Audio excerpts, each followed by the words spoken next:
지난주에는 우리가 교회 안의 우상을 개혁하라 라는 제목으로 에스겔 8장의 말씀을 선포했었습니다. 한 주간도 하나님의 질투를 유발시키는 우상을 타파하며 사셨는지요? 오늘은 성도는 표가 난다 라는 제목으로 에스겔 9장의 말씀을 선포하고자 합니다. 다 함께 따라하겠습니다. 성도는 표가 난다. 좌우로 얼굴 잠깐 보겠습니다. 시작. 표가 납니까? 성도는 표가 나야 돼요. 우리에게는 성도의 표가 있습니까? 술 취한 사람은 딱 표가 나요. 그냥 자동차 뒤통수만 봐도 보입니다. 저 사람 뭐 조나 보다. 저 차 좀 수상하다. 저 참 지금 술 취했나 보다. 술 취한 사람은 너무 표가 나기 때문에 에베소서에서는 술 취하지 말라, 성령의 충만을 받으라. 성령에 취하라는 거예요. 반대로 그럼 성령에 취한 사람도 딱 표가 나요. 말씀에 취한 사람도 딱 표가 나요. 맨날 말씀만 보고 말씀만 연구하고 말씀을 암송하고 성경을 들고 다니고 회사든 학교든 도서관이든 교회든 말할 것도 없고 딱 표가 나요. 신령한 노래를 좋아하는 사람도 딱 표가 나요. 비치용 시편 찬송가 안 씁니다. 정말 신령한 노래와 악한 영을 몰아내는 찬송의 삶이 내 삶에 있다면 늘 시편 150편을 부르는 거예요. 다 그러지 않겠어요? 새 것이 사무실에 많이 있습니다. 구매하시면 되겠어요. 여러분 종교개혁 500주년 개혁을 이런 거부터 하세요. 뭐 나라를 뒤집지 마시고요. 실제 종교개혁자들은 성경책 뒤에 새 찬송가를 넣은 게 아니고 이 시편 찬송가를 하나로 볼륨 세트로 묶어서 가지고 다녔어요. 이 찬송가 아니고요. 이거는 우리 얼마 안 된 거예요. 만든 지 새 찬송가는. 그래서 성경, 시편 찬송, 웨스트민스터 신앙고백서 그 세 개를 합본된 어떤 성경이 지금 나와야 됩니다. 그게 진짜 개혁이에요. 화란 개혁, 네덜란드 화란 개혁자들은 다 그런 성경을 봤어요. 피난을 갈 때 다른 짐은 안 가져가도 그거는 한 권 가져갔습니다. 여러분은 표가 납니까? 오늘 교회 왔는데? 심지어 성경도 비치용을 쓰고 있는 거 아니에요? 그를 무슨 신앙이라 그래요? 비치용 신앙이라 그래요. 잠깐만 갖다 놓는 거예요. 필요할 때만. 늘 손때가 묻고 봐야죠. 티가 딱 나요. 로만 가톨릭 사제들도 딱 티가 나지 않습니까? 근데 그 사람들은 옷으로 티를 내. 스님 이분들도 티가 딱 나지 않습니까? 이거 스라고 할 수가 없어가지고 꼭 님자를 붙이게 해놔갖고 그 사제, 목사 이건 반말이 되는데 이 스가 안 되는 거야. 이게 외자로요. 우리 종교개혁이 좀 필요해. 우리도 목 하든지. 그럼 뭐가 이렇게 못하니까 목님 이럴 거 아니에요. 스. 그 사람들도 옷에 머리에 표가 딱 나. 그냥 그죠? 딱 나요. 표가. 우리 성도들에게는 어떤 표가 나야 될까요? 오늘 성경 본문에서는 하나님의 백성에게 표하는 장면이 나옵니다. 그들에게 어떤 표가 있었기 때문에 가시적인 영적인 표를 하는 것이죠. 그 표는 뭐냐면 신행일치의 모습을 가지고 있었다는 거예요. 그 성도들은 말과 행동, 말씀과 행동, 신앙과 삶이 일치했다는 거예요. 부디 오늘 말씀을 통해서 우리의 신앙도 하나님의 표를 받은 자답게, 받을 자답게 신행일치의 신앙이 되기를 주님의 이름으로 간절히 소망합니다. 9장 인을 치다. 9장 전체를 그렇게 표하면 되겠어요. 아니면 죽이는 무기 한든지, 옛날에는 살육하는 기계 이렇게 번역이 됐었는데 둘 중에 하나로 하면 되겠어요. 죽이는 무기가 나와서 인을 맞은 자 빼고는 다 심판을 당하는 장면이 나옵니다. 그래서 9장 1절에 보시면 또라고 되어 있는 걸로 보아 8장과 연결을 안 할 수가 없어서 8장 복습을 여러분 잘해야 돼요. 지난주 설교 제목이 뭐였어요? 교회 안의 우상을 개혁하라. 그래서 첫 번째 무슨 우상이 있었어요? 뭐하게 하는 우상? 질투를 하게 하는 질투의 우상. 그거는 뻔뻔한 행동이라 그랬죠. 8장을 쫙 한번 복습을 해보세요. 남편을 앞에 두고 간음하는 여인과 같은 이스라엘. 우리도 그럴 때가 있어요. 하나님 앞에서 뻔히 하나님이 시퍼렇게 살아있는데 하나님이 없는 것처럼 죄악을 저질러 음탕하고 교만하고 오만하고 게으르고 없는 것처럼 뻔뻔한 거예요. 뻔뻔하게 마리아상을 강단 위에 올려놔요. 그 로만 가톨릭으로부터 개혁을 한 겁니다. 뻔뻔한 거예요. 뻔뻔해. 두 번째 뭐였어요? 네? 뜰로 이렇게 들어갔더니 뭐 하고 있어요? 누가? 70인 장로가, 사반의 아들 야사냐가, 이 평판 좋은 믿음의 사람들이 우상숭배를, 곤충을 그려놓고 우상숭배, 여러분 주보 4페이지 이런 그림 정말 여러분 눈 씻고 찾아도 구글 인터넷 아우터넷 다 해도 이런 그림 안 나와요. 이걸 또 제가 애니메이션 그림을 넣어서 다행히 찾아가지고, 저 가운데 보니까 장로들이 그 전가를 그려놓고 향을 막 흔들어 제끼고 있는 모습이 성전 안에 보입니까? 입구에 왼쪽에 타무즈라고 돼 있죠. 뭐예요? 담무스. 그리고 오른쪽에 저 우상이 이제 질투를 유발하게 하는 우상, 그리고 묘사한 거예요. 8장을. 아니 평판 좋은 믿음의 사람들이 우상 숭배하고 앉았어요. 장로가. 사반의 아들이 누구라 그랬어요? 사반이 누구예요? 사반이 요시야 시대 성경 읽고 개혁했던 사람 아닙니까? 종교개혁자의 후손. 사반의 아들들이 아무리 평판 좋은 것, 그게 우리의 우상이 될 수 있어요. 우리는 몇 대째 신앙생활했다. 내가 성경을 뭐 얼마나 봤는데, 내가 뭐 얼만큼 했는데, 얼만큼 안 빠졌는데, 뭐 40일 금식 막 명함에 막 2개씩 박아놓고 막. 그런 평판이 우리의 지금 신앙을 유지해주지 않아요. 그 다음에 세 번째는 뭐였어요? 방금 봤듯이 담무스를 향하여 애곡하고 있는 거예요. 애곡하고 있더라. 감성주의, 이방 종교 풍토, 통회하고 자복하는데 우상 앞에서 그러고 있다는 거예요. 신비주의, 감성주의 조심하자 그랬죠. 거긴 다 여자였어요. 특히 세 번째는 여성분들 조심하세요. 마귀가, 뱀이 여러분 감정을 터치합니다. 하나님은 우리의 영혼을 터치하시고. 마지막은 뭐였어요? 네? 네. 그 현관과 제단 사이로 왔다 갔다 하는 사람이 누굴 걸로 우린 추정했죠? 제사장이죠. 거기는 제사장밖에 못 들어가니까. 그러면 그 제사장들 약 25명이 동쪽 태양을 향하여 하나님을 등지고 거기다가 절하고 있다. 피조물을 조물주보다 더 경배함일러라. 어떻게 피조물을 더? 로만 가톨릭에서도 교황이 무오하다. 교황을 섬겨요. 피조를. 우리 개신교, 기독교 안에서는 담임 목회자를 섬겨요. 물론 섬겨야죠. 가르치는 선생이니까 존대하는 게 맞지만, 연예인처럼, 스타처럼, 물론 요한계시록 1장 19절에 보면, 20절에 보면은 오른손에 7별 스타가 목사인 건 맞지만, 그렇다고 그거를 연예인으로 적용을 하는 사람들이 있다는 거예요. 목회자 중에도. 예수님이 붙들고 있는 게 핵심이죠. 목사를 우상숭배하는, 연예인병에 걸리게 만든, 교황이 연예인병. 교황 만나면 발에 키스하고 막 정신없어요. 손에 키스하고 방망이에 키스하고 막. 목회자는 사람을 우상으로 섬기는 거예요. 성도 숫자를, 교회 당을, 예배 당을, 건축 일변도의 목회. 그러면서 9장 1절 또가 시작이 된 겁니다. 또 그가 큰 소리를 내 귀에 외친다는, 큰 소리로 밑줄 빡. 여러분, 큰 소리로 외치는 하나님이 아니거든요. 원래 우리 하나님 그런 분 아니거든요. 그러면 여태껏 어떻게 말했다는 거예요? 하나님은 품위 있게 얘기했다는 거예요. 품격 있게 이야기하신다는 거예요. 우리랑 인격적으로 늘. 근데 여기서 큰 소리로 내, 그것도 귀에다가, 이게 에스겔 전체를 통틀어서 큰 소리로 하나님이 말하는 장면은 유일하게 여기 9장 1절만 나와요. 그러면 중요하다 안 중요하다? 중요하다 하는 거예요. 콜 가돌 이렇게 돼 있어요. 콜, 큰, 모든 큰 소리로 그 귀에다 외쳤다는 거예요.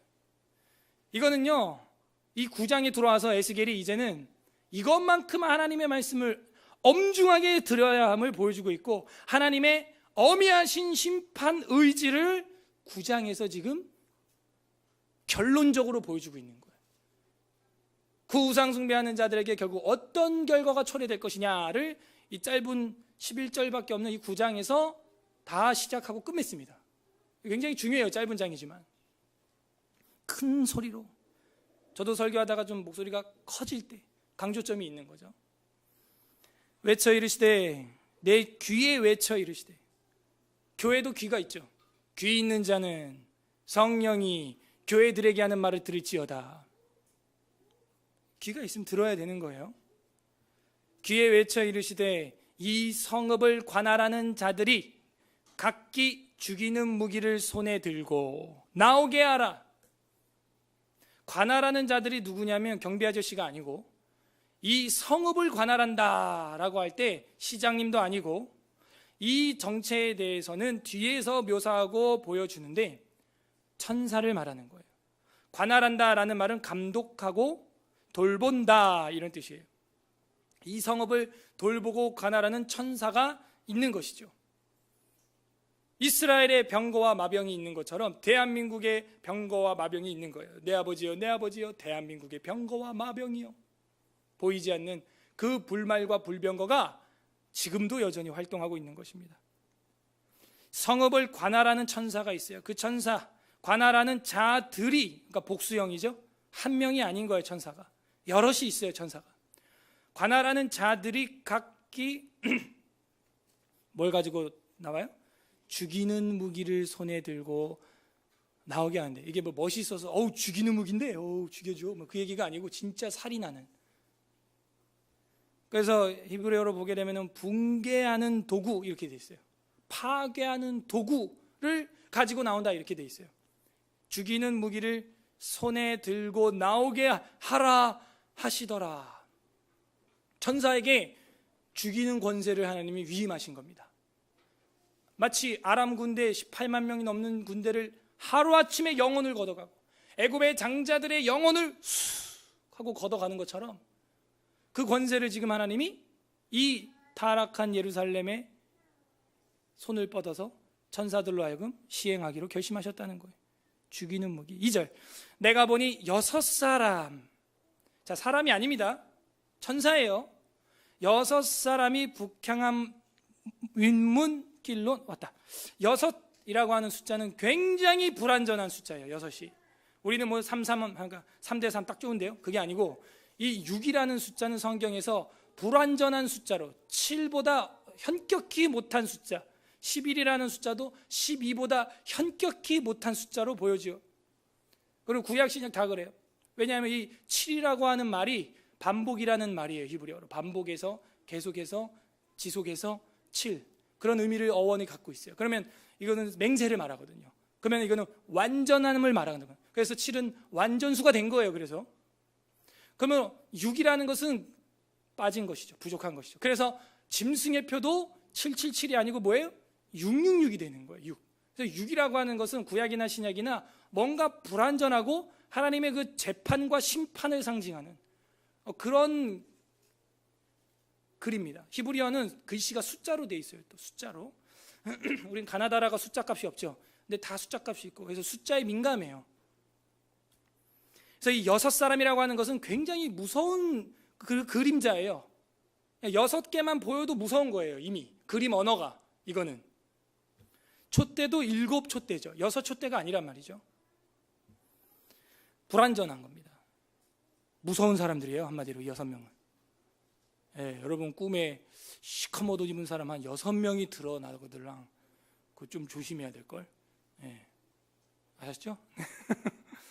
6명이 북향한 윗문길로부터 왔다. 복습을 해야겠어요. 북향한 문은 지난주에 8장 3절 넷째 줄에 나왔어요. 북향한 문에는 뭐가 있었어요?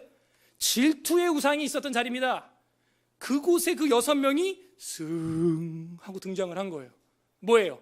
그 하나님을 질투하게 했던 그 북향한 문부터 죽이는 무기를 쓰겠다는 거예요.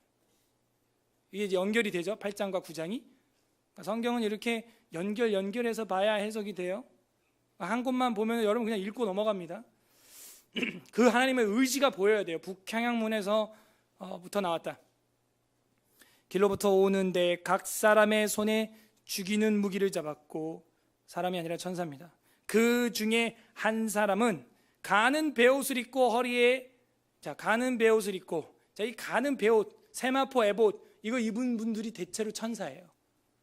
그러므로 제 해석이 그걸 받쳐줍니다. 신약에도 마찬가지고, 그 천사들이 계시를 요한한테 줄 때 옷 입고 나오는 거 보면은 전부 그 금띠를 띠고 세마포 에봇을 입었고 가는 베옷을 입었고, 모시 옷이죠, 우리로 하면 그런 옷을 입고 나왔다 하는 이야기들이 나와요. 그러므로 이거는 천사임이 확실합니다. 그래서 이 가는 베옷을 입었다, 천사들이다. 그들이 허리에 입고 허리에 서기관의 먹그릇을 찼더라. 이제 그 중에 한 사람이니까 그 중에 6 천사 중에 한 천사가 대장급 되는 것 같아요. 그래서 그 천사가 서기관이 뭐냐면 역사를 기록하는 공무 수행하는 사람 아닙니까? 서기관. 근데 이제 이 천사는 아마 제가 해석을 해보면 하나님의 역사를 진행함에 앞장서는 행동대장 같아. 역사를 담당하는. 그래서 허리에 뭘 찼대요? 먹그릇. 쉬운 말로 하면 잉크병. 영어로도 아마 그렇게 돼 있을 거예요. 잉크병을 딱 가지고 있는 거예요. 그러니까 확실히 기록하는 자가 확실하죠, 이 천사는. 그래서 먹그릇을 찼더라. 그들이 들어와서 놋제단 곁에 서더라. 놋제단 나왔다. 놋제단. 이 놋제단은 역시 8장에서 보게 되면은 5절에 제단 문 어기 북쪽에 질투의 우상이 있었다 그랬어요. 그래서 이 놋제단이 바로 그 질투의 우상이 있는 자리고, 또 지지난주 오후 예배 시간에 민수기를 우리가 공부했죠. 2주 전에 그 민수기를 16장을 우리가 한번 회상을 해보면은 그 16장, 15장에게 까불다가, 그리고 그 리더십에 대항하고 덤비다가 죽었던 고라다단, 아비람 온 자손들이 있어요. 그 걔네들이 그런 재앙을 당하고 나서 하나님이 뭐라 그랬냐면, 그 향로를 갖다가 편철을 만들어서 놋제단을 쌓아라, 이것이 너희의 표시가 될 거다 해가지고 그 향로로 편철을 만들었는데, 그 놋이거든요. 그걸로 제단을 만든 거예요, 사실은. 그러면 여기 지금 나와 있는 이 놋제단이라고 하는 것은 벌써 교훈이 담겨져 있는 겁니다. 그렇게 하나님의 리더십에 대항하고 덤비고 이랬던 것에 대해서 경고성을 주고 있는 놋제단인데, 그거를 경고를 받지도 못하고 그 앞에서 우상을 세워놨던 아주 심각한 일이죠. 그러니까 하나님이 화낼만 하다는 걸 몇 겹을 통해서 보여주는 거예요. 이게 놋제단 곁에 서더라. 3절, 구룹에 머물러 있던 이스라엘의 하나님의 영광이, 갑자기 나왔어요. 구룹이라는 단어가 전혀 없습니다. 에스겔서에 지금 1장부터 단 한 번도 안 나왔어요. 1장에 나왔던 모습을 제가 그룹이라고 말한 적은 있죠. 케루빔, 그 뭐 사자 같고 송아지 같고 그거 있잖아요. 독수리 같고 사람 같고 라고는 설명을 했지만, 케루빔이라는 히브리어는 여기 지금 처음 나온 거예요. 그러면 이거는 뭐냐면 이미 에스겔이 케루빔임을 1장부터 알고 이 에스겔을 썼다는 것이죠. 하기야 다 보고 나서 썼을 테니 그 케루빔인 건 이미 알고 있는 거죠. 근데 이 그룹이요, 저도 어렸을 때는요, 이 그룹이 무슨 그룹일까? 불량서클일까? 아니면 롯데그룹, 삼성그룹일까? 그러니까 알고 봤더니 그 그룹이 영어의 그룹이 아닌 거예요. 그게 아니라 케루브라고 하는 건데, 이 천사들 중에 하나님의 최측근 천사를 말하고, 요한계시록에도 나오고 다음 주에 10장에도 보면 나옵니다. 그래서 그 천사를 말하는 거예요. 천사. 그래서 하늘 가서 여러분 놀라지 마세요. 천사가 사람 같고, 어떤 거는 송아지 같고 독수리 같고 뭐 이렇다는 거죠. 그 또 신천지 애들도 그거 몰라가지고, 신천지 애들은요 절대 영어 성경이나 개역 개정이나 히브리어 성경 절대 안 봅니다. 왜냐하면 지금까지 우기고 있는 옛날 그 개역 한글판, 그걸로 자기들 이단 교리를 다 짜맞춰놨기 때문에 이거 영어로 보거나 개역 개정이나 히브리어로 보면 다 깨지는 거야, 자기들 그 번역이나 해석이. 그래서 이 그룹을 가지고 유튜브에 나와 있는 걸 저도 한번 봤는데, 이 그룹을 가지고 신천지에서 뭐라 그러냐면, 이 그룹이 있는데 내 그룹이 있다, 그러므로 뭐 우리 뭐 그룹의 종류는 첫 번째 그룹, 두 번째 그룹, 세 번째 그룹, 네 번째 그룹은 이렇게 그룹이 형성된다, 뭐 이런 얘기를 하니까 듣던 사람들이 손을 들고, 아니 이게 그룹이 케루빔이라는 건 우리 교회 초등학생도 다 하는 일인데 지금 이거를 영어 그룹으로 보고 있는 거예요? 뭐 그룹 팀 소그룹으로 보고 있는 거예요? 우리 교회도 소가 있네, 소그룹. 그 소그룹으로 보고 있는 거냐고. 그래갖고 면박을 막 주는 장면을 제가 봤어요. 그러니까 무식이 일자죠. 그래서 성경을 연구하고 배워야 되는 거예요. 그 그룹이 아니고 천사다. 그룹이 머물러 있던 이스라엘의 하나님의 영광이, 그죠? 1장에서 그 어마어마한 영광을 봤죠. 성전 문지방에 이르더니 여호와께서 그 가는 베옷을 입고 서기관의 먹그릇을 찬 사람, 지금 2번 반복했죠. 그러니까 이 에스겔이 볼 때도 저건 참 주목시키는 그 분이시다, 천사다 하는 걸 지금 말하고 있어요. 서기관의 먹그릇을 찬 사람을 하나님이 부르는 장면을 봤어요. 그걸로 보아 이 먹그릇 잉크병을 가지고 있는 이 천사는 역사를 집행해 나가는 우두머리급 되는 그런 천사라는 걸 우리는 알 수 있습니다. 4절 여러분 읽었죠? 별표 이거 뭐 5,000개짜리인데, 여호와께서 이르시되 너는, 누구한테 얘기하는 거예요? 너는이. 왜 에스겔이에요 갑자기? 그거 방금 먹그릇이라고 2번이나 얘기.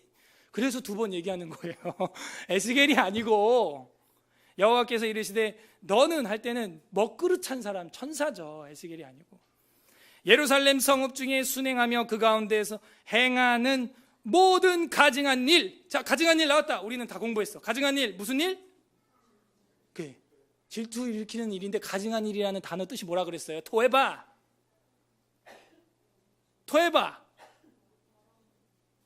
구역질 나는 일, 더러운 일, 혐오스러운 일, 그게 히브리어로 토에바라 그랬잖아요. 가증스러운 일.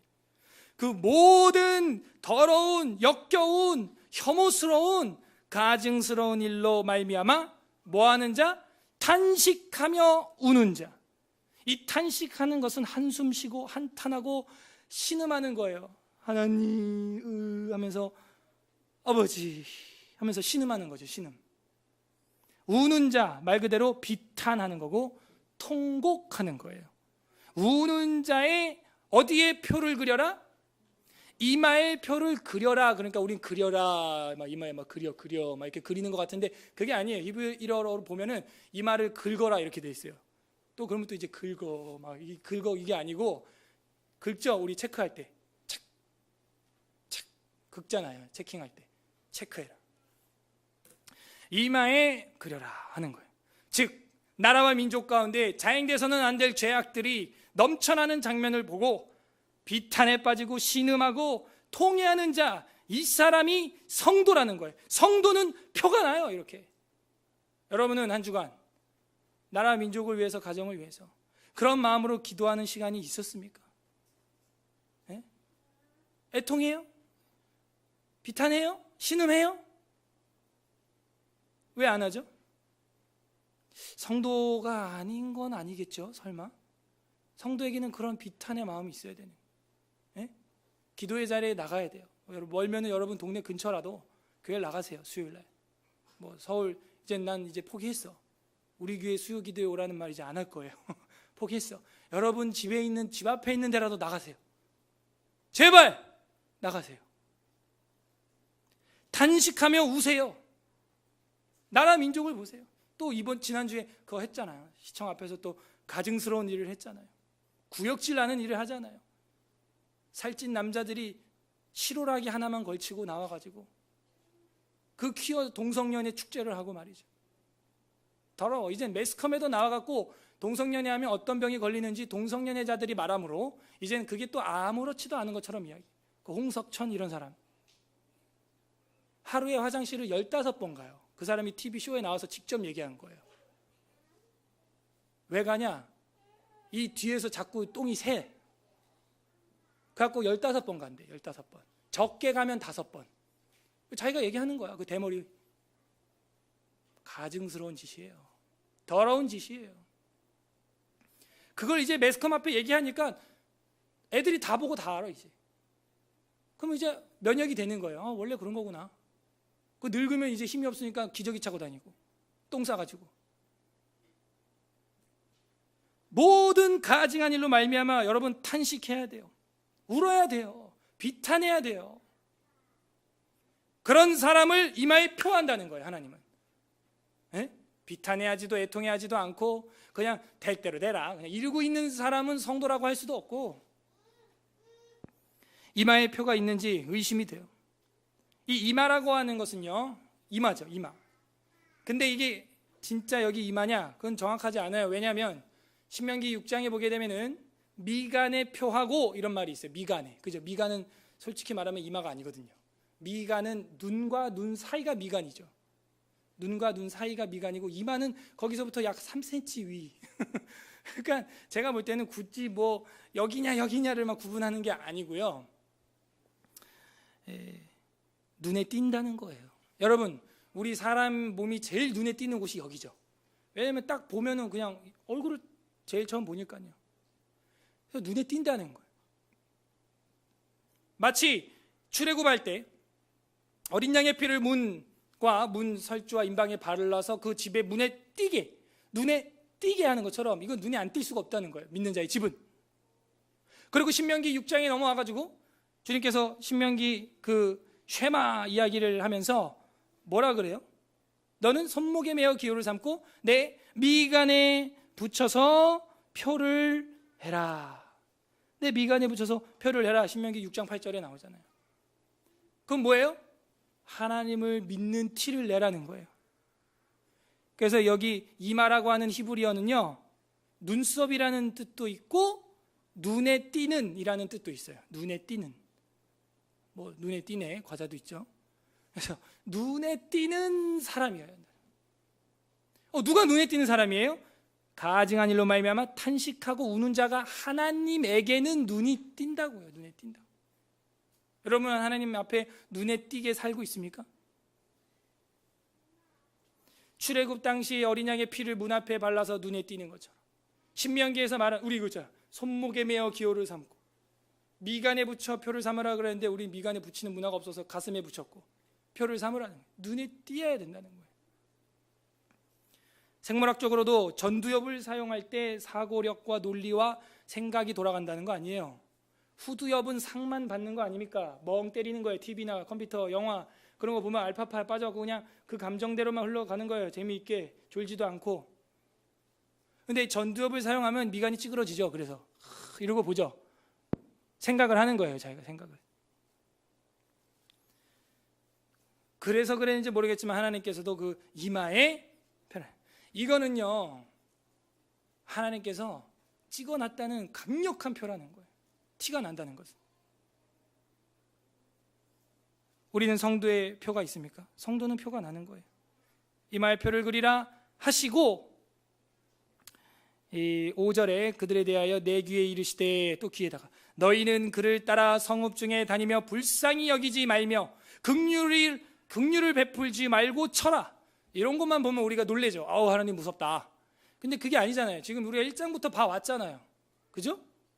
얼마나 가증스러운지, 얼마나 더러운지, 얼마나 뻔뻔한지, 패역한지.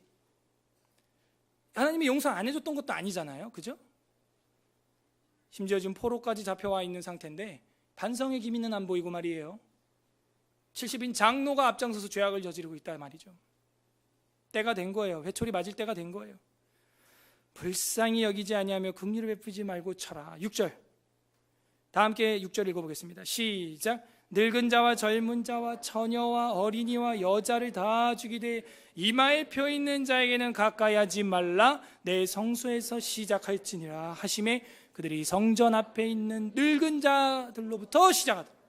그러니까 모든 연령층이 다 대상이에요. 늙은 자, 젊은 자, 처녀, 어린이, 여자 다 죽여라. 근데 여기가 중요해요. 이마에 표 있는 자에게는 가까이 하지 말라. 성도의 표가 있는 자, 그 표가 뭐라 그랬어요? 에스겔서에서는 그 표가 어떻게 표놨어요 지금? 탄식하고 우는 자, 엎드려 신음하고 기도하는 자, 그들에게는 어떻게 하지 말래요? 가까이 하지 말라 이렇게 되어 있는데 이게 히브리어로 보면은 건드리지 말라 이런 말도 있어요. 두 가지, 가까이 하지 말라, 건드리지 말라. 걔는 내 거야, 건드리지 마. 이런 건 우리가 세게 받아야겠어요. 그냥 죽이라는 하나님이 아니에요. 자기 백성을 극진히 사랑하시는 하나님의 모습이 나오잖아요. 우리는 하나님께 찍힌 줄로 믿습니다. 쟤네는 건드리지 말라. 신비주의, 감성주의 건드리지 말라. 악기주의, 음악주의 건드리지 말라. 나의 말씀을 성실하게 배우는 자들이다. 건드리지 말라. 가까이 하지 말라. 그 천사한테 지금 얘기하는 거예요. 내 거야. 가까이 하지 마. 건드리지 마. 그리고 성소, 성전으로부터 시작하는데 무슨 얘기예요? 거기가 지금 제일 더럽잖아요. 성전 안에 지금 메뚜기 막 그려놓고 곤충신 섬기고 있잖아요. 그러니까 제일 거룩해야 되는 그곳이 더러우니까 거기서부터 시작해서 심판을 하나님이 시작한다는데, 연령층 중에서 여자 어린이 누가 먼저 심판받아요? 늙은 자들 이렇게 되어 있는데, 이 번역이 아쉬워요. 제가 뭐 한두 번 얘기하는 것도 아니지만 이게 분명히 8장 11절에 장로라고 하는 단어거든요. 이게 자켄이라고 하는 장로라는 단어인데 여기 늙은 자라고 이렇게 한 거예요. 장로 해주면 앞에 거랑 바로 연결이 딱 되는데, 그 성소 안에 70인 장로들 있잖아요. 그놈들 먼저 죽여버리라는 거예요, 하나님. 와우. 지금으로 하면 목회자들 먼저 죽여버려. 일단 그것들이 더러워, 이 얘기죠. 그래서 이거는 늙은 자가 아니고 장로. 그래서 똑같은 단어니까 그게 더 문맥상 와닿습니다. 장로들로부터 그렇게 시작해라. 책임이 막중이에요. 어른들. 왜? 어른들이 하는 대로 애들이에요. 어른들이 기도에 오면 애들도 와요. 보니까 어른들이 예배에 오면 애들도 와요. 어른들이 성경 강좌 참여하면 애들도 참여합니다. 어른들이 안 가면 다 안 가요. 애들도. 책임이 막중이에요. 응? 애들로부터가 아니에요. 어른들로부터. 애들 신앙이 왜 이래요? 어른들 신앙이 그렇기 때문이에요. 장로들의 신앙이에요. 7절.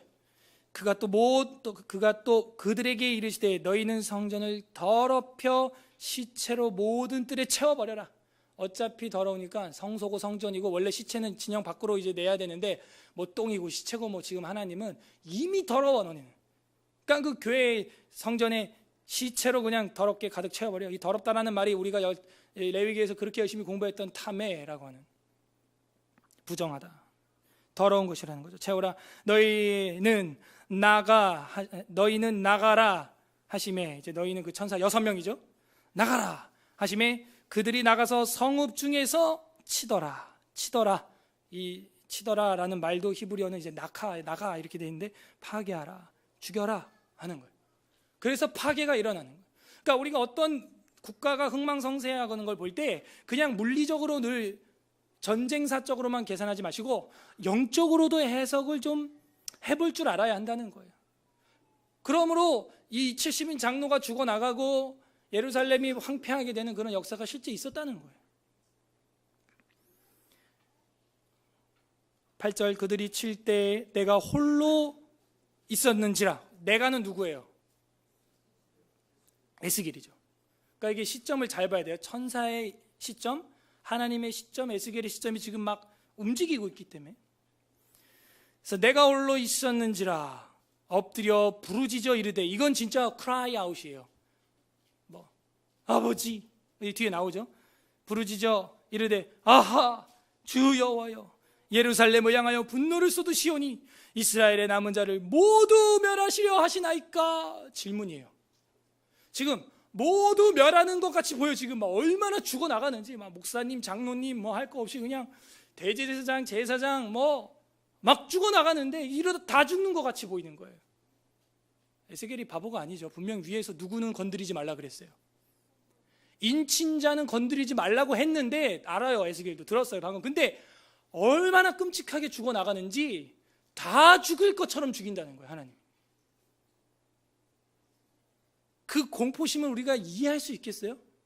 이해가 잘 안 돼. 그래서 저도 막 이걸 묵상하고 또 읽어보고 막 들어도 보고, 막 그 에스겔의 그 감정, 큰 소리로 내 귀에 말했던 그 하나님의 음성이 이렇게 두렵게 다가오는. 일단 하나님은 사랑이 하나님인 거 저도 압니다. 믿어요. 선포합니다. 저도. 그런데 아버지 무서운 줄도 알아야 되는 거예요. 일단은 우리 아이들이 경외하다, 경외하는 걸 먼저 배워야 돼요. 그래서 탄식하는 거예요. 그러면 에스겔은 표 받았을까요? 안 받았을까요? 그죠? 그럼 뭐 생각할 여지가 없는, 그냥 재론의 여지가 없는 거예요. 탄식하잖아요 지금. 아하, 주 여호와여, 예루살렘을 향하여 분노를 쏟으시니 이스라엘의 남은 자를 모두 멸하시려나이까. 엎드려 부르짖는 거예요. 탄식하는 거예요. 하나님의 심판이 임하면 우리가 아무리 큰 소리 쳤던 거 다 그냥 쏙 들어갑니다. 쏙 들어가. 저도요, 하나님 앞에 어떨 때는요, 빨리 죽고 싶다 이런 생각 많이 하잖아요. 젊었을 때는, 어렸을 때는, 사춘기면.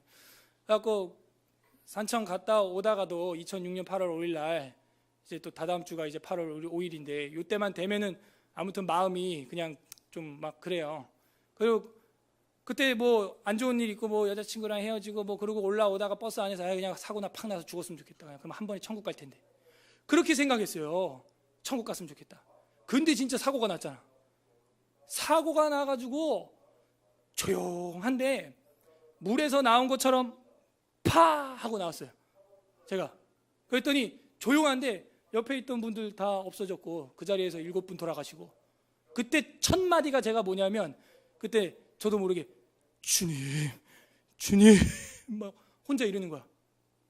막 그 두려움에 내 목소리가 더 무서워. 막 내 목소리가 내 귀로 들리는데 내가 더 무섭다니까요.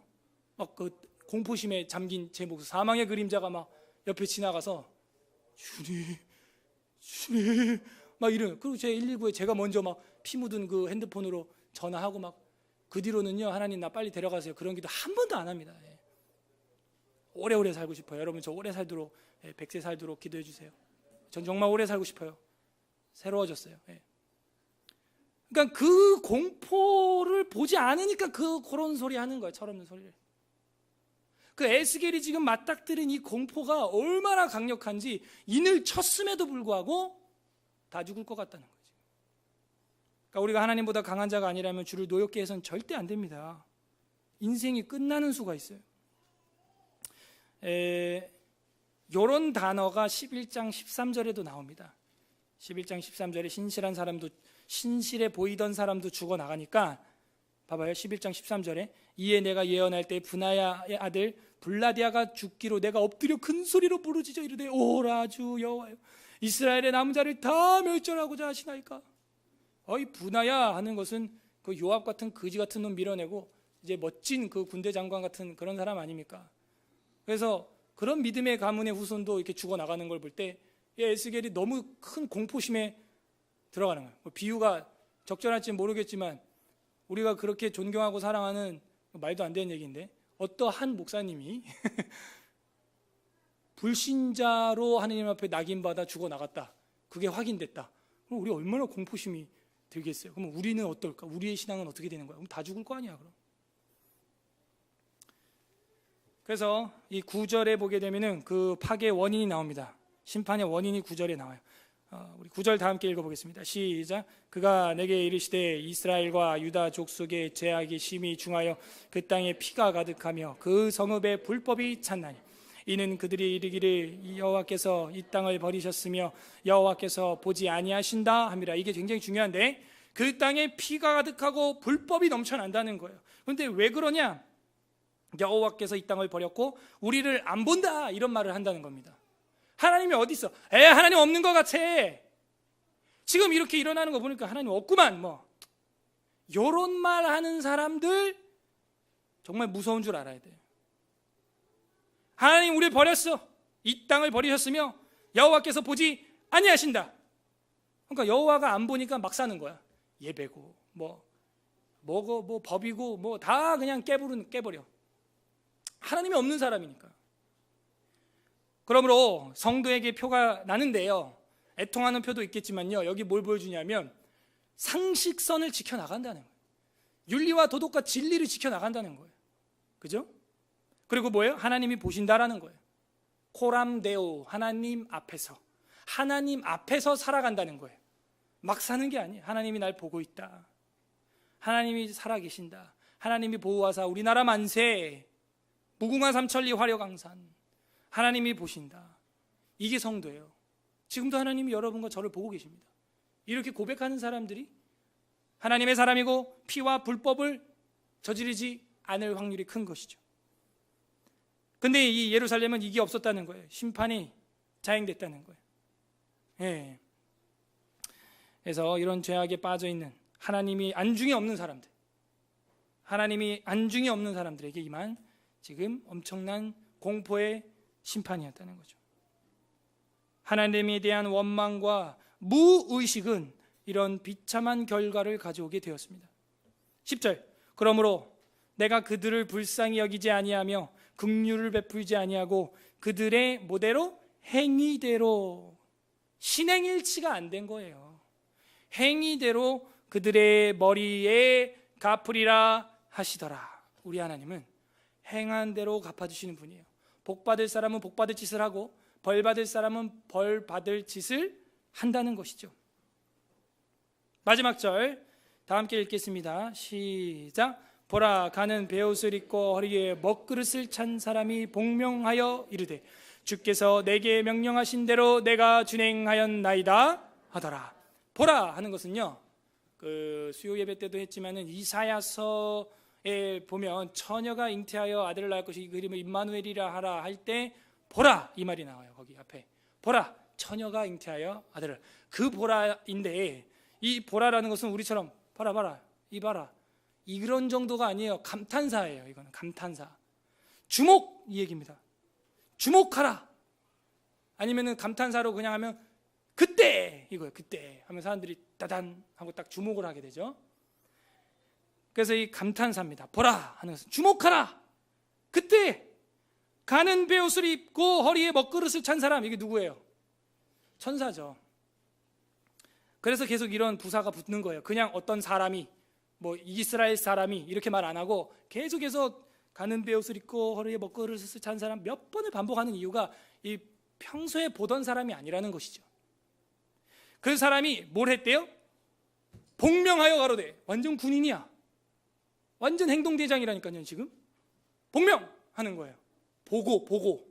보고하는 거예요. 지금 보고하여 이르되 주께서 내게 명령하신 대로 내가 준행하였나이다. 자, 이 말을 누가 한 거예요? 지금 천사가 처음 말을 했어요. 지금 9장에서. 근데 하나님 앞에 뭐라 그랬어요? 주께서 내게 명령하신 대로 내가 준행하겠습니다예요? 하였나이다. 끝났어. 인쳤고 죽어나가는 거를 이제 에스겔이 봤는데 그게 진짜였다는 거죠. 환상 중에 봤는데 그게 진짜였다는 거죠. 진짜로 죽어나간 거예요. 천사가 그렇게 했다고 지금 복명하고 있는 거예요. 보고 올리고 있는 거예요. 하나님 앞에. 와우. 여러분, 지금도 천사가 오르락 내리락 하면서 우리 서울의 에스라교회 택한 백성들에게 이마에 표하고 있는 줄로 믿습니다. 그리고 하나님 앞에 복명합니다. 주의 택한 백성들에게는 제가 가까이 가지 아니하였나이다. 건드리지 아니하였나이다. 그러나 악한 자들은 전부 죽이는 살육하는 기계로, 죽이는 무기로 다 멸절된다는 거예요. 궁극적으로는 천국과 지옥이죠.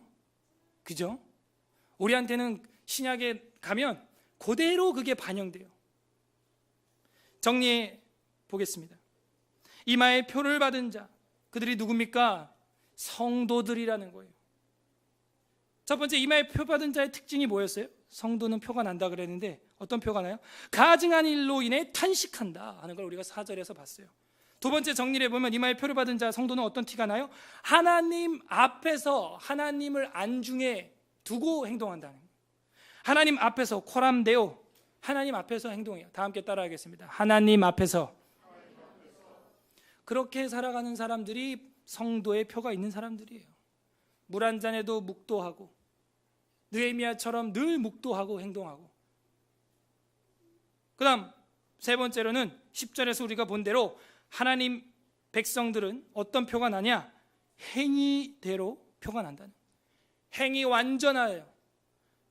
아브라함에게 하나님이 말씀하시죠. 너는 내 앞에서 행하여 완전하라.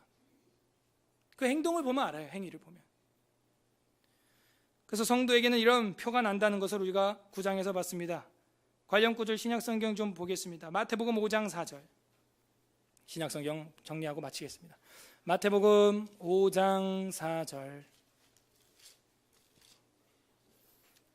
신약 6페이지. 마태복음 5장 4절. 다 함께 읽겠습니다. 시작. 애통하는 자는 복이 있나니. 어디서 위로를 받겠어요? 천국에서 위로받죠. 계시록에 보면 거기는 눈물도 아픔도 고통도 없다. 하나님이 우리의 장막이 되어주신다. 애통하는 자는 복이 있습니다. 위로를 받게 되어 있다는 거예요. 이 땅에서 많이 울어야 하나님 앞에 웃을 수 있는 거예요. 반대로 저 세상에서 희희낙낙하는 사람들은 대체로 하나님 앞에 울게 될 것입니다. 로마서 8장 23절, 로마서 8장 23절, 로마서 8장 23절, 250페이지, 로마서 8장 23절, 250페이지 23절, 8장 23절 시작. 그뿐 아니라 또한 우리 곧 성령의 처음 익은 열매를 받은 우리까지도 속으로 탄식하여 양자될 것 곧 우리 몸의 속량을 기다리느니라. 탄식하는 거예요. 속량을 기다리고 구원의 날을 기다리고, 그러면서 믿지 않는 자들을 보면 탄식하고 애통하고, 우리 아들이 우리 딸이 지옥 가면 안 되는데, 탕자로 끝나면 안 되는데, 돌아와야 되는데, 하나님을 실제로 믿어야 되는데 안타까워하는 거예요. 그런 탄식으로 전도를 하는 것이죠. 인도라도 하는 것이죠. 교회로. 마지막 계시록 7장 1절. 이건 뭐 안 볼 수가 없죠. 계시록은 이건 뭐 하이라이트입니다. 406페이지 신약 마지막 책 계시록 7장 1절 보세요. 제가 읽겠습니다. 이 일 후에 내가 내 천사가 땅 네 모퉁이에서 선 것을 보니, 에스겔은 6천사를 봤는데 지금 요한은 4천사를 봤습니다. 땅의 사방에 바람을 붙잡아 바람으로 하여금 땅이나 바다나 각종 나무에 불지 못하게 하더라. 이 바람은 환란을 이야기하는 거죠. 스가랴서나 이런 데 보면은 무슨 말 나오는데 다 그 바람에 대해 표현을 하고 있어요. 2절, 또 봄에 다른 천사가 살아계신 하나님의 인을, 여기도 인이 나왔다. 인, 그죠? 가지고 해 돋는 데로부터 올라와서 땅과 바다를 해롭게 할 권세를 받은 네 천사를 향하여, 이 네 천사가 땅과 바다를 파괴할 수 있는 권력을 갖고 있는 거예요. 큰 소리로 외쳐. 큰 소리 나왔다, 그죠? 똑같잖아요. 지금 에스겔서하고 완전 평행이라는 걸 여러분 느끼지 않아요?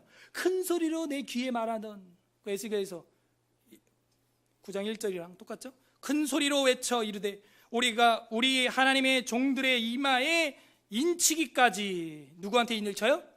하나님의 종들한테 인치기까지 땅이나 바다나 나무들을 해하지 말라 하더라.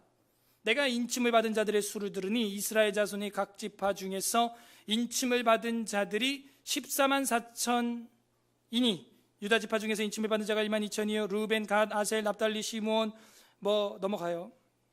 8절, 베냐민 지파 중에 인침을 받은 자가 1만 2천이라. 9절, 이 일 후에 내가 보니 각 나라 족속 백성과 방언에서 아무도 능히 셀 수 없는 큰 무리가 나와 흰옷을 입고 손에 종려가지를 들고 보좌 앞과 어린 양 앞에 섰다.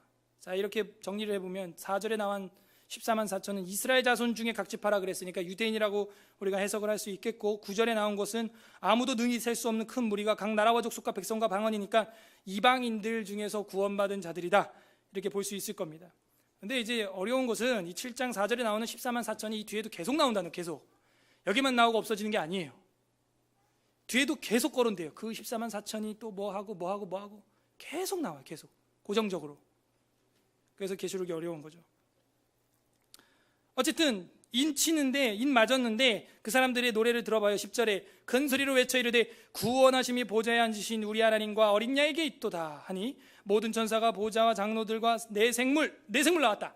이 네 생물이 케루빔, 그룹 케루빔, 사자 같고 사람 같고 송아지 같고 독수리 같았던 네 생물이 주위에 서 있다가 보좌 앞에 엎드려 얼굴을 대고 하나님께 경배하여 이르되 아멘, 찬송과 영광과 지혜와 감사와 존귀와 권능과 힘이 우리 하나님께 세세토록 있을지어다 아멘 하더라. 장로 나왔다. 장로 중에 하나가, 거기 장로 나오잖아요. 늙은 자 에스겔서에서도 장로 나오잖아요. 여기도 나오잖아요. 장로 중에 하나가 응답하여 이르되 이 흰 옷을 입은 자들이 누구이며 또 어디서 왔나이까? 장로가 몰라. 유대인 14만 4천은 알겠는데 저 아무도 셀 수 없는 큰 흰 옷을 입은 무리들 저거 뭐냐 이거예요. 내가 말하기를 14절 내 주님 당신이 아시나이다 하니 그가 나에게 이르되 이는 큰 환난에서 나오는 자들인데 어린 양의 피에 그 옷을 씻어 희게 하였느니라. 옷을 씻었대요. 성도의 신앙 행동은 흰 세마포 에봇이죠. 그 성도의 옳은 행실이라. 행위. 에스겔서에서 행위가 나오잖아요. 행위대로 심판하신다 그러잖아요. 그래서 믿음과 행위를 보여주는데 중요한 것은 어린 양의 피로 씻었다는 거예요. 그러므로 그들이 하나님의 보좌 앞에 앉고 또 그의 성전에서 밤낮 하나님의 섬김의 보좌에 앉으시니까 그들 위에 장막을 치시리니 그들이 다시는 줄이지도 아니하고 목마르지도 아니하고 해나 아무 뜨거운 기운이 상하지도 아니하리니 이는 보좌 가운데 계신 어린 양이 그들의 목자가 되사 생명수 샘을 인도하시고 하나님께서 그들의 눈에서 모든 눈물을 씻어 주실 것임이라. 아멘. 그래서 이 에스겔서와 완벽한 평행을 보여주면서 정반대의 현상을 보여주고 있죠. 장로도 다르죠, 생긴 게. 말 안 듣는 우상 숭배하는 72 장로가 아니고 여기는 믿음에 성공한, 승리한, 면류관을 받았던 24 장로 중에 하나거든요. 그러니까는 우리가 정말 마음을 둬야 할 곳이 천국이다 하는 거. 그리고 인침받은 자들이 어디로 간다? 바로 그 하나님 옆에 가고, 하나님이 어떻게 해요? 이 땅에 가까이 하지 말라, 건드리지도 말라 하는 것을 보여주고 있다는 거예요. 그래서 표 있는 자, 표 받은 자가 누구냐? 바로 이렇게 하나님을, 예수 그리스도를, 어린 양을 섬기면서 그 주변에 믿지 않는 자들을 향하여, 심지어 가증스러운 일을 하는 자들을 향하여 애통하는, 비통해하는 그 성도가 인침받은 자다 하는 것입니다. 웨스트민스터 신앙고백서 31장 4항에 보게 되면 대회와 협의회라는 게 있는데, 여기 보면은 노예와 총회들은 교회에 관한 것 이외의 것을 다루어서는 안 되고, 이렇게 돼 있어요. 이게 장로교 헌법입니다. 노예와 총회들은 교회에 관한 것 이외의 것을 다루어서는 안 되고 국가와 관련이 있는 사회 문제를 간섭해서도 안 된다. 여러분 이런 거 처음 듣죠? 그래서 노예와 총회는 그런 거를 다뤄서도 안 되고 간섭해서도 안 돼요. 다만 특별한 경우에 있어서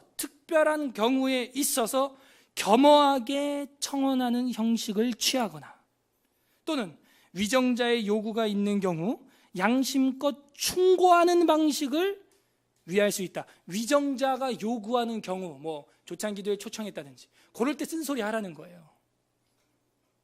위정자의 요구가 있는 경우 양심껏 충고하는 방식을 위할 수 있다 하는 것입니다. 그래서 우리의 자세가 어때야 되냐? 저는 여기서 기독교인들의 태도도 나온다고 봐요. 사회에 부조리한 것들, 그런 것, 국가적으로 그런 어려운 것들 볼 때도 우리의 자세는 겸허하게 청원하는 형식이어야 하고 따지고 덤비는 형식이 아니고요. 위정자의 요구가 있는 경우에도 그때는 양심껏 충고하는 방식이 되면 족하다는 것입니다. 그게 우리 멋진 그리스도인들의 분별력이에요.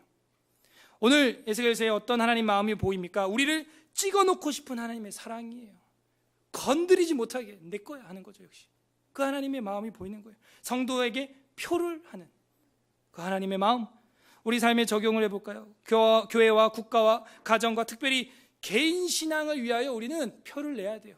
애통해야 합니다. 가증한 일로 탄식해야 합니다. 하나님 앞에서 행해야 되고 행위가 선한 자가 돼야 되는 거예요. 하나님이 안중에 없는 사람이 되면 안 된다는 것이죠. 그게 우리의 적용이에요. 끝맺겠습니다. 우리 주님 예수 그리스도께서도 비통해 하시고 애통해 하시고 눈물을 흘리셨어요. 요한복음 11장 32절 마지막 성경 찾아보고, 요한복음 11장 32절, 요한복음 11장 32절, 나사로가 죽었어요. 사랑하는 가족이 죽었어요. 그래서 애통해하고 있는 그 가족들이 나옵니다. 비통해하고 있어요. 그때 어떻게 예수님이 말씀하시느냐, 우리가 잘 살펴봐야겠어요. 요한복음 11장 32절에 보니까 마리아가 예수 계신 곳에 가서 배웠고 그 발 앞에 엎드려 이르되 주님, 주께서 여기에 계셨더라면 내 오라버니가 죽지 아니하였겠나이다. 하더라. 약간 원망조죠. 사랑하는 가족이 죽으니까 원망이 나올 수밖에 없어요. 같이 있었으면 안 죽었지 않아요. 그러니까 33절에 예수께서 그가 우는 것과 또 함께 온 유대인이 우는 것을 보시고, 장례식이니까 심령에 비통히 여기시고 불쌍히 여기셨다 하는 거예요. 이 두 가지입니다. 일단 인간적으로 불쌍히 여기는 것도 있고, 믿음이 없기 때문에 탄식조로 안타까워하는 면도 지금 여기 나타나 있는 거예요. 불쌍히 여기사 이르시되 그를 어디에 두었느냐, 이르시되 주님 와서 보소서 보옵소서 하니, 35절에 다 함께 읽어봐요. 시작. 예수께서 눈물을, 이게 하나님의 본심인 거예요. 주님도 마음이 아파. 예수께서 눈물을 흘리시더라. 애통하는 자는 복이 있나니, 복이 있는 거예요.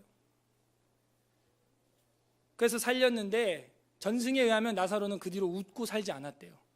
너무 아름다운 하나님의 영광을 보고 있었는데 갑자기 다시 데려오라 그래갖고 살려놨더니 이 땅 거 보니까 아무런 소망이 없다는 거예요. 아무런 소망이. 그건 뭐 성경 이야기는 아니고 전승이니까. 그래서 나사로가 이 뒤로는 웃지 않았다. 우리 주님은 애통하셨습니다. 탄식하셨습니다. 부디 우리도 그 예수 그리스도의 마음을 받아서 우리도 세상을 향해, 믿지 않는 자들을 향해 애통하는 성도의 표가 있는 서울에스라교회 사랑하는 형제자매님들 되시기를 주님의 이름으로 간절히 소망합니다. 우리에게는 성도의 표가 있습니까? 조금 빨리 끝났는데요, 제가 오늘은 좀 성경을 읽어봤으면 좋겠다 하는 생각이 들어요. 그래서 제가 아까 핸드폰 연결해달라 그런 건데, 드라마 바이블인데 조금 괜찮아요. 조금 괜찮으니까 8장 다 같이 뭐 2분이면 읽습니다. 에스겔 9장 1161페이지 에스겔 9장 읽겠습니다. 폈나요? 한 번만 읽고 기도하겠습니다. 성경 읽는 교회 제9장. 크게. 또 그가 큰 소리로 내기에 외쳐 이르시되 이 성읍을 관할하는 자들이 각기 죽이는 무기를 손에 들고 나오게 하라. 내가 보니 6사람이 북향한 윗문길로부터 오는데 각 사람의 손에 죽이는 무기를 잡았고, 그 중에 한 사람은 가는 베옷을 입고 허리에 서기관의 먹그릇을 찼더라. 그들이 들어와서 놋제단 곁에 서더라. 그룹에 머물러 있던 이스라엘 하나님의 영광이 성전 문지방에 이르더니 여호와께서 그 가는 베옷을 입고 서기관의 먹그릇을 찬 사람을 불러 여호와께서 이르시되 너는 예루살렘 성읍 중에 순행하여 그 가운데서 행하는 모든 가정한 일로 말미암아 탄식하며 우는 자의 이마에 표를 그리라 하시고 그들에 대하여 내 귀에 이르시되 너희는 그를 따라 성읍 중에 다니며 불쌍히 여기지 말며 궁의를 베풀지 말고 쳐서 늙은 자와 젊은 자와 처녀와 어린이와 여자를 다 죽이되 이마에 표 있는 자에게는 가까이 하지 말라. 내 성소에서 시작할지니라 하시매 그들이 성전 앞에 있는 늙은 자들로부터 시작하더라. 그가 또 그들에게 이르시되 너희는 성전을 더럽혀 지체로 모든 뜰에 채우라. 너희는 나가라. 그들이 나가서 성읍 중에서 치더라.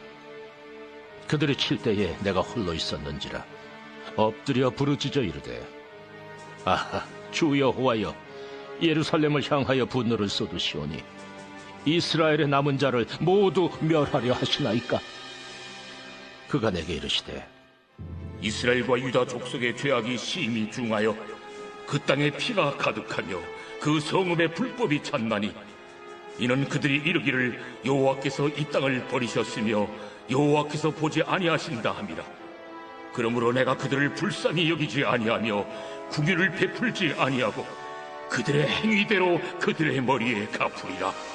보라, 가는 베옷을 입고 허리에 먹그릇을 찬 사람이 복명하여 이르되 주께서 내게 명령하신 대로 내가 준행하였나이다. 아멘. 우리 말씀을 생각하면서 기도하겠습니다. 첫 번째로, 하나님, 우리는 가증한 일을 보면서도 애통하지 않고 비탄해하지 않고 성도의 표가 없었습니다. 용서하여 주시옵소서.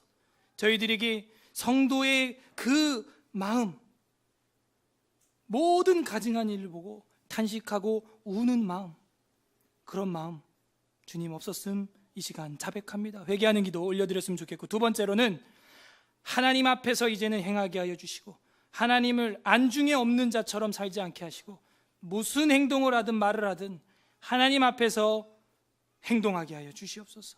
세 번째로는 우리의 행위가 하나님 앞에 상달되고 그 행위대로 우리가 재판을 받을 터인데, 행위가 완전한 아브라함처럼 우리도 주님 앞에서 하나님 말씀대로 행하는 행위가 선한 자들 되게 하여 주시옵소서. 우리 다 함께 이렇게 기도했으면 좋겠고, 우리 아직 믿음이 없는 사랑하는 가족들을 위해서, 지인들을 위해서 기도하여 요한계시록에 나와 있는 대로 이제는 모두 하나님의 종의 인을 받아서 천국에 하나님 앞에 눈물도 아픔도 고통도 없는 곳으로 저희를 인도해 달라고 함께 기도하는 시간 갖겠습니다. 말씀을 생각하면서 기도하겠습니다. 기도합니다. 하나님 감사드립니다. 저희들에게 애통하는 마음을 주시옵소서. 가증한 일로 말미암아